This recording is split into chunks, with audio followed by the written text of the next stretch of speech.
Smo pred športno dvorano Vrbanska, kjer se je v začetku oktobra zrušila kar tretjina strehe. Doktor Andrej Flogi, kje smo danes? Kakšno je stanje? Kakšne so ugotovitve?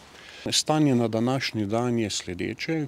Kar se tiče vzgojno-izobraževalnega procesa, smo reorganizirali pouk tako, da športna vzgoja in vse te aktivnosti potekajo, organizirane malo na drug način.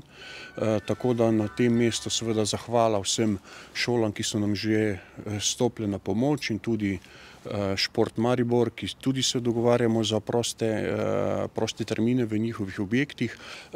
Glede same stavbe in situacije tukaj, torej v tem času zdaj v teh dneh pričakujemo projekt za izvedbo del, kako bomo stvari najprej odstranili, namreč ogromna gmota tega materiala je zdaj not in seveda si nihče ne želi, da bi se kdorkoli zdaj poškodoval. Tako da to je en proces, ki teče, ki naj bi bil zaključen, upamo, da v tem tednu. Vzporedno pa seveda razmišljamo, kako naprej. Torej, kako naprej, imamo že tudi nekaj, bi temu rekel, idej in zasnov, kako stvar peljati naprej. Tako kot do zdaj ali pa še bolj želimo, da bo ne samo ta dvorana, ampak tudi prostor, ki je tukaj zraven, tukaj dol, ki ga vidite, namenjen športno-rekreativnim dejavnostim. V dopoldanskem času za naše bi temu rekel, uporabnike, otroke, v popoldanskem pa za Mariborčane. Koliko gradbenega materiala boste morali odstraniti, koliko se je vsulo približno?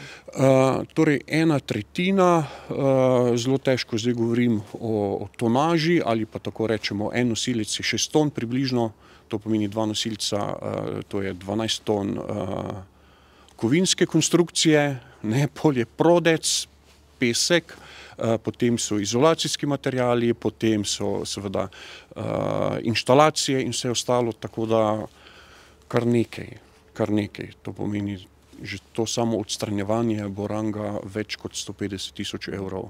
Ja, vzroki za zrušitev, bolj kot poteka preiskava, manj si upa kdo špekulirati. Tako da jaz bi rekel, počakajmo na kriminalistično preiskavo, hkrati in vzporedno pa smo v bistvu mi naročili tudi svoje izvedensko mnenje, torej mi kot zavod, zato ker tudi to sem že rekel našim staršem in pa učiteljem povedal, da želimo priti zadevi do dna.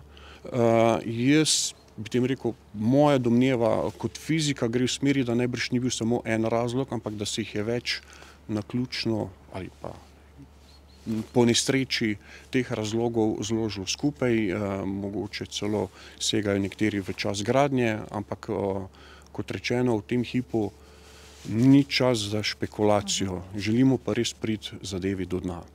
Ampak dobro, 2/3 sta bili zaključeni, kje pa je bilo kamenje iz teh 2/3 strehe? V bistvu postopek je zelo standarden pri takih ravnih strehah. To pomeni, da se dela po etapah, po tretjinah. To pomeni, 1/3 se proca odgrne, seveda je to vse, se ve koliko in kaj lahko, se sanira ta del strehe in potem se zagrne nazaj, potem se gre druga tretjina in potem tretja tretjina. To so čisto inženirski pristopi, ki so nekako, bi tem rekel, utečeni pri takšnih zadevah. Ali je bilo tukaj kaj narobe ali ne, to bomo pa zdaj videli.